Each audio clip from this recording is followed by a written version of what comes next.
The idea was to really choreograph an experience from beginning to end. This was the new ferry terminal, which we might actually do, made of inflated.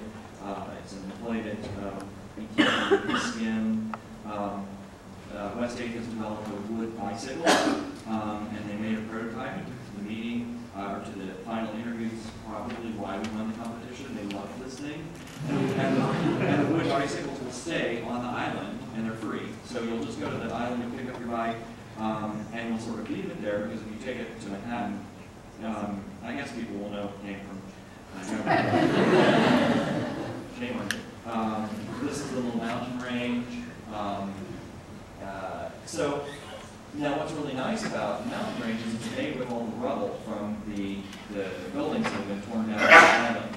So there are some traditional riprap techniques and gambian wall systems, but for the most part, all of the fill is detritus from the demolition of all of the existing buildings.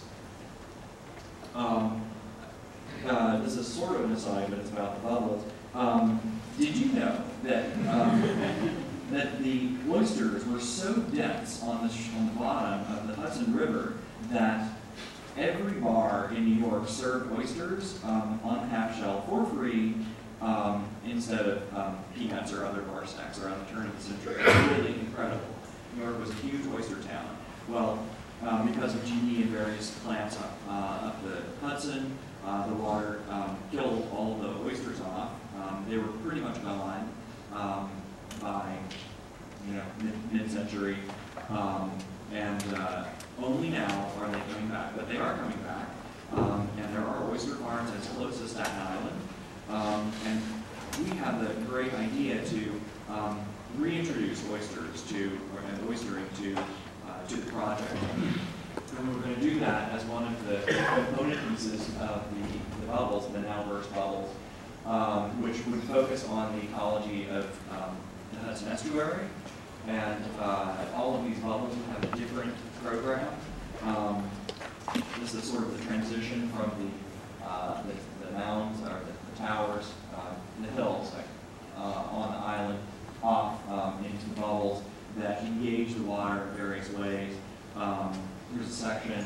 So one of the bubbles just kind of swallows some of the greenery on the island.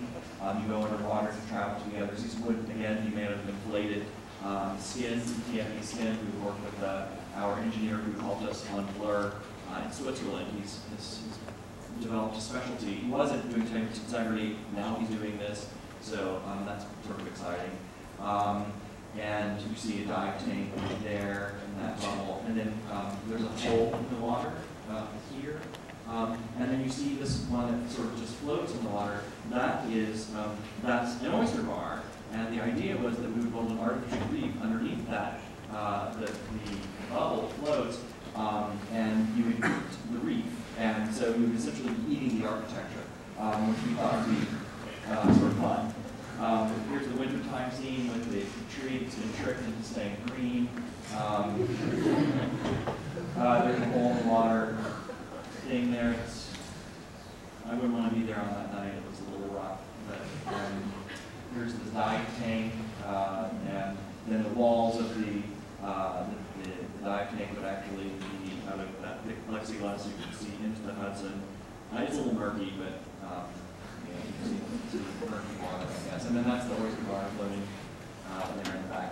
At any rate, we had a lot of fun doing that, and they reeled us in, no pun intended, and made us work on land. So we're doing an oyster